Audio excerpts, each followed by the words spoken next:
الحمد لله نحمده ونستعينه ونستغفره ونؤمن به ونتوكل عليه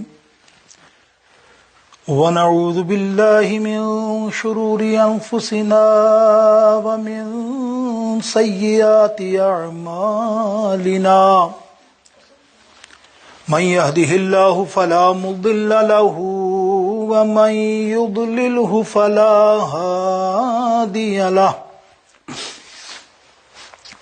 ونشهد أن لا إله إلا الله وحده لا شريك له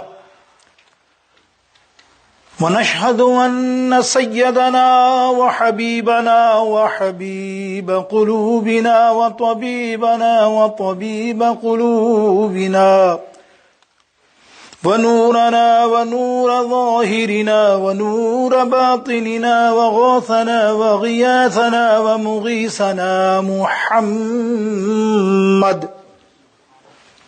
صلى الله تعالى عليك وسلم تسليما كثيرا كثيرا أما بعد فأعوذ بالله من الشيطان الرجيم بسم الله الرحمن الرحيم اهدنا الصراط المستقيم صراط الذين أنعمت عليهم صدق الله مولانا العظيم وصدق رسوله النبي الكريم ونحن على ذلك من الشاهدين والشاكرين والحمد لله رب العالمين رب اشرح لي صدري ويسر لي أمري واحلل عقدة من لساني يفقه قولي غوث اعظم بمن بے سر و ساما مدد قبلہ دی مدد کعبہ امام مدد ان اللہ وملائکتہ یصلون علی النبی یا ایہا الذین آمنوا صلوا علیہ وسلموا تسلیما اللهم صل على سيدنا وحبيبنا وشفيعنا ومولانا محمد وعلى آله وصحبه وبارك وسلم تسليما صلى الله عليه وسلم. نہایت مختصر حمد پاک حضور علیہ السلام کی بارگاہ اقدس میں درود پاک کا کروڑوں نذرانہ پیش کرنے کے بعد واجب الاحترام سامعین محترم ناظرین محتشم جمعۃ المبارک کی بابرکت گھڑیاں موجود ہیں.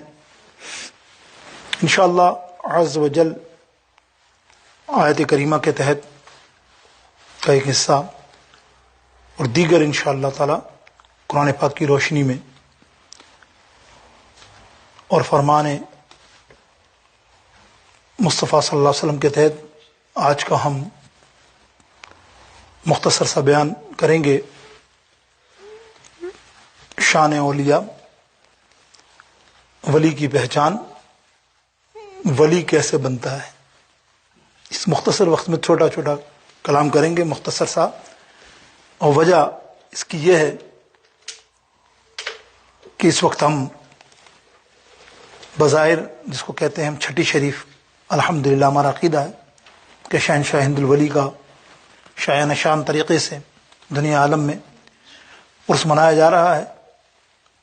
اور ہم تو ظاہر ہے چاہے کہیں کے ہوں، ہندوستان کے ہوں، ضروری نہیں کہ ہندوستان والے زیادہ مناتے ہیں، دنیا کے ہر خطے پہ. تو ہم انشاءاللہ اگر جمعے تک جب ہم پہنچیں اس ولی کامل کی بارگاہ میں، اور جب ان کے ہم فضائل اور مناقب پیش کریں، کرامات پیش کریں، تو لوگ ہلے نہیں. انہیں یہ پتہ ہونا چاہیے کہ ولی کا مقام کیا ہے. پہلے تو یہاں ولی کہہ دیں گے، پھر شہنشاہ ولی تک پہنچنے میں آسانی رہے. لیکن اس سے پہلے 2-4 منٹ آنے والے بابرکت مہینے کے لیے، آج یا کل انشاءاللہ رجب المرجب بابرکت مہینہ ہمارے سامنے موجود ہے. اس مہینے کی بڑی فضیلت ہے. نبی علیہ السلام نے بڑی فضیلت بیان کی، یعنی کنٹینیو تینوں مہینوں کی بیان کی. یہ آج آپ جو مہینے آ رہے ہیں، دیر آر